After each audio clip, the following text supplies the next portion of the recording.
Hey, it's Tim Patterson. This is Trade Show Guy, Monday Morning Coffee for August 10th, 2020. Yes, we're moving into the third week already of August. Now, I would say that usually this time of year, my good buddy Rich and I are heading out on the second or third Tuesday to California, to Monterey, to Pebble Beach, Concord d'Elegance, to the historic races. None of that's happening because it's all been canceled due to the coronavirus. We're going to go play golf this week, which will be interesting to see how that goes.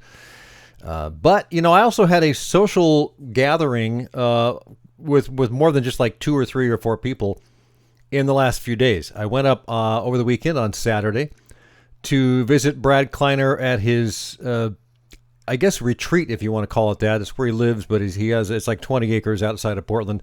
And he's kind of moving his business there, restructuring his business. I've had Brad on. I'll put a link in the show notes, but he had kind of a soft launch to his company, Grounded by Cedar Root, where he does training and executive coaching and a lot of other stuff.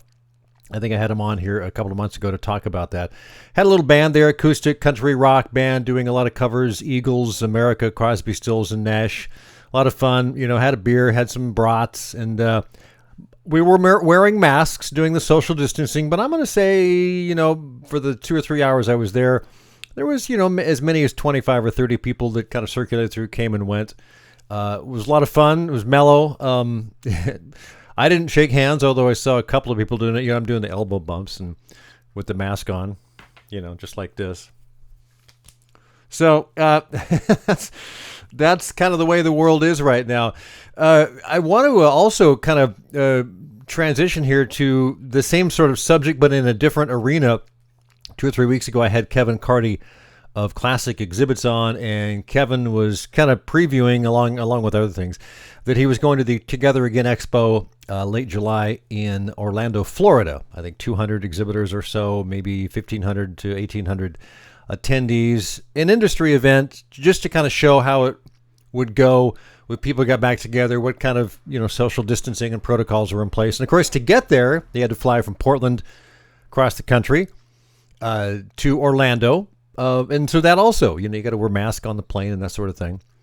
Anyway, I was curious to catch up with him, and that is exactly what we did. And I got a kind of firsthand look from what he had to say about what he experienced, and he and his team at the Together Again Expo in late July in Orlando. Here's how that conversation went. I want to welcome Kevin Carty back to Trade Show Guy Monday Morning Coffee. Kevin, you're back from Florida. How'd that feel to be in the air there and back? I'm just curious.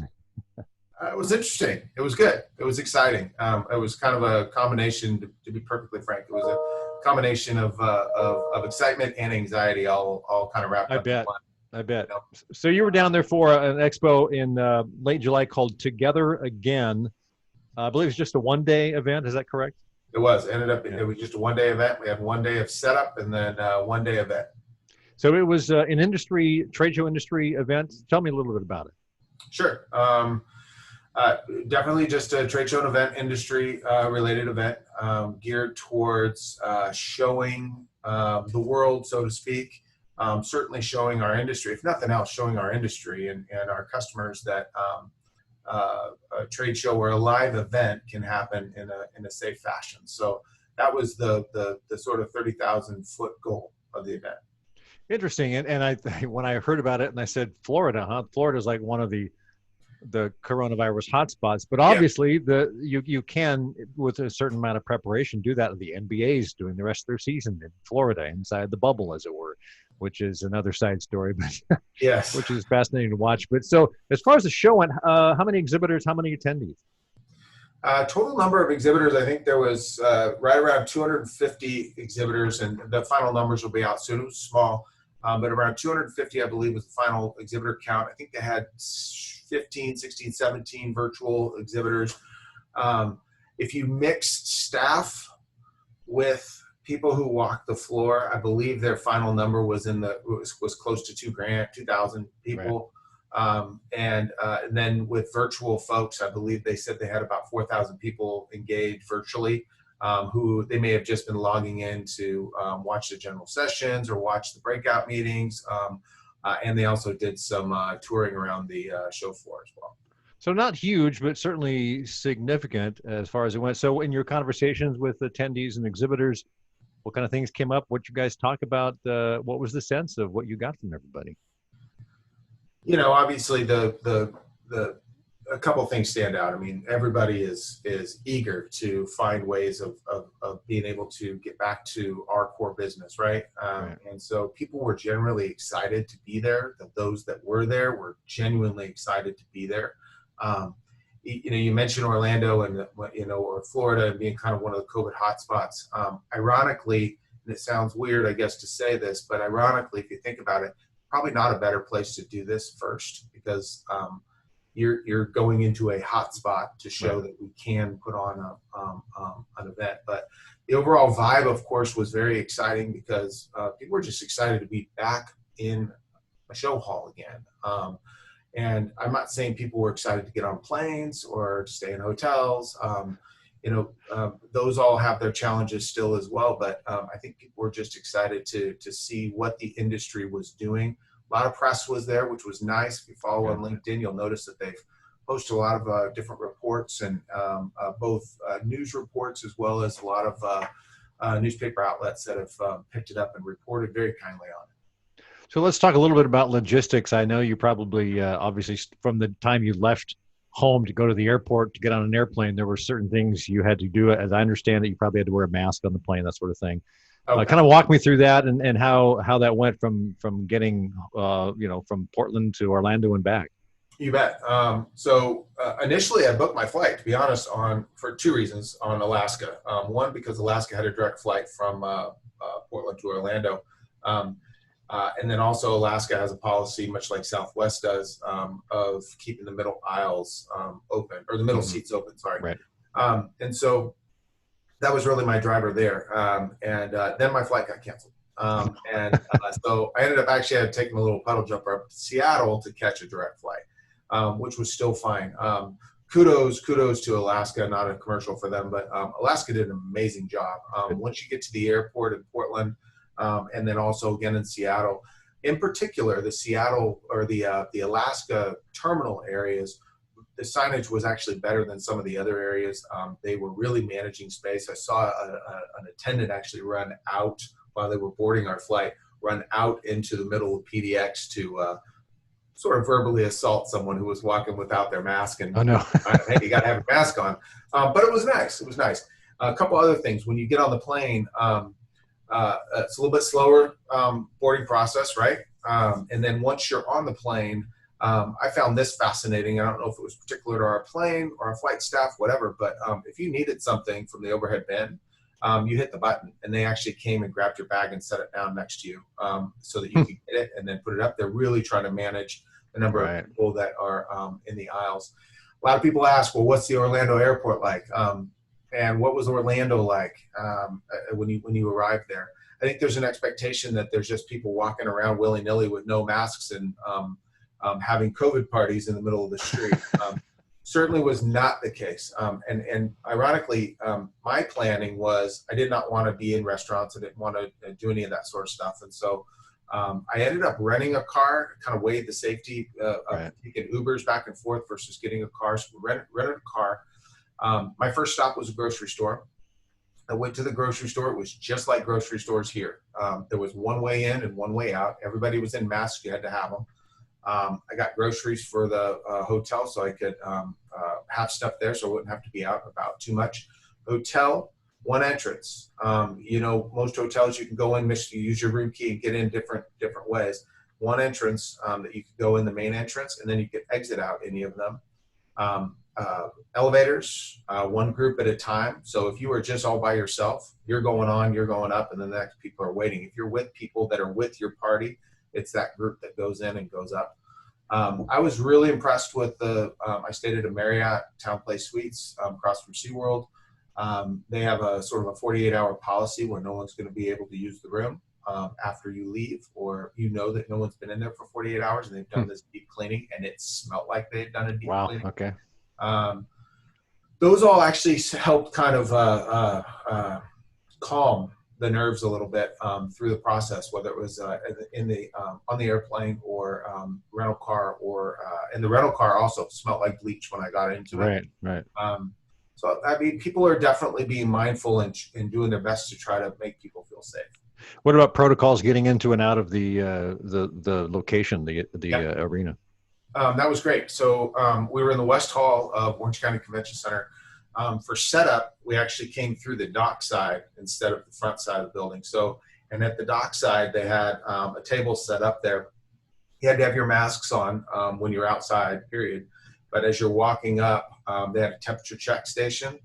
So they checked your temperature before you could even get beyond the gate, which you still then had another couple hundred yards to even get to the hall. So they checked your temperature. As long as you tested out, you got a sticker that said, "I'm cool." And then you made your way in, and then went through the dock area into the backside of the hall, and that's where we entered. As soon as you enter in, the signage was overkill, and I think that was the right way to go. I mean, there was way too much signage, to be perfectly honest with you, but that's great. It was on the floor, it was on stands. Orange County Convention Center staff, as well as the Alliance Exposition staff, worked really hard, and you could tell they were working totally together in unison, walking around, making sure people had their masks on. If their masks were below their nose, they walked right up to them and were like, "Hey, got to get that thing up there." Definitely, I think, frustrated a few people. Not a lot, but there was a couple that come in particular mind. You might read about it in the article I just wrote that's going to be published next week. But there's everybody else really complied well. Setup was smooth. Everybody maintained their distance. I noticed some people bumping elbows every once in a while, but other than that, most people didn't even. I mean, best of friends that haven't seen each other in months. Right. I think everybody went into this with the mindset of the eyes of the industry are on us. And quite honestly, the next day during the event, there was cameras on us the entire Really? Yes. Wow. So I'm just curious, what were the exhibitors' purpose of being there other than to show they could do it? Were they doing individual things? Like obviously you guys did what you did as a small booth. What kind of things were you seeing?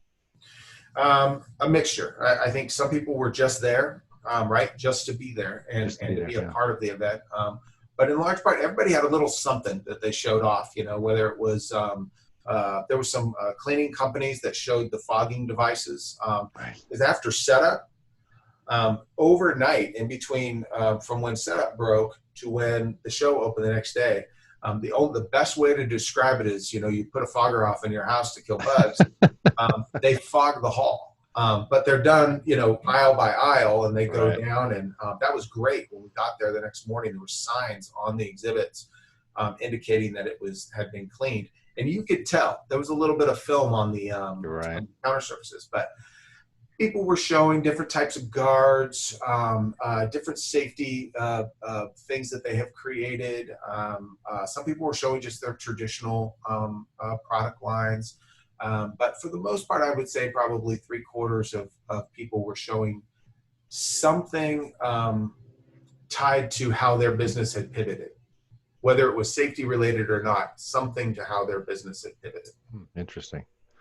So I'm curious, what kind of takeaways did you have when you walked out of the building after having talked to a lot of people? And what do you think the future holds? Obviously, it's a very resilient industry, and they will find ways to move back. What do you see coming out of that? Number one, I think there'll be a couple, hopefully as many as 3 more of these events. I know by now people will have heard the next one is going to be held in Vegas on the 4th of September, Friday before Labor Day weekend. And it'll be at a smaller venue.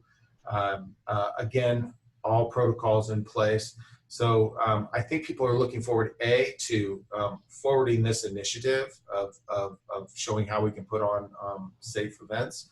To be frank with you, I don't think anybody's expecting a whole lot of business between now and the end of the year. Right. There are some events that seem to be still, heels dug in, that they're going to happen. But most of those, if you're looking at them, and in a lot of conversations I had with some different associations that were there was a lot of associations that were present, is that a lot of those events that have their heels dug in like they are going to happen, for example, they're probably going to have some sort of a hybrid event. where people can go in digitally and or be on site. They did a great job with this event, Tim. It was the very first time that it's been done, so there was some glitches, but they weren't bad glitches. Most of them were on the virtual side. The speaking area was phenomenal. They had everybody broken out and spaced out, and it worked out really well. Even the food has been done totally differently. It's more kind of like, think of, we're from Oregon, so think of food carts, right? Right. They're like food carts over in the corner, and they're all separate. And then people have, lines to keep themselves separated to wait to get their food. And then the eating area, they were only allowing 4 people at a table so that everybody would maintain their distance as well. Well, it'll be interesting to see how the next several smaller events go. Obviously, a bigger event, a larger event like a CES, which moved to virtual, is just a whole different ballgame, trying to deal with those types of things. But, no one can predict the future. No one can see what it's going to be like in 6 months. So. No, it was I have to say one thing. It was very interesting timing that even though this was a small event, it was very interesting timing that we were kind of happening on the heels of Semicon and its virtual event, because the difference between that sort of face-to-face engagement versus, and again, Semicon, first one's out there in many ways, that virtual experience didn't necessarily go well on the exhibitor side, went well on the presenter side. And so there was conversation about that on the show floor of like, this is so much better having this sort of an engagement than having this sort of flat two-dimensional, no real connection with a customer engagement that something like Semicon had provided. Yeah, there's certainly pros and cons. We could talk about that on another day about the virtual events.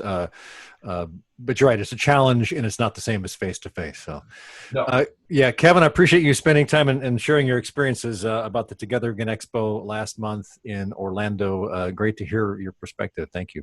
Yeah, absolutely. Thanks as always, Tim. Thanks again to Kevin Carty of Classic Exhibits. Really appreciate you spending some time and sharing your insight into what's going on in the industry right now. And as you mentioned, there are more of these shows coming up, so keep your eyes open, your ears open for that. Let's see. You can find me at tradeshowguy.net. Not sure that I mentioned that at the top, but please go there. Everything that has to do with the world of Trade Show Guy exhibits is there. My couple of books are there. Many other things, some freebies, links to our exhibit page and our exhibit design search.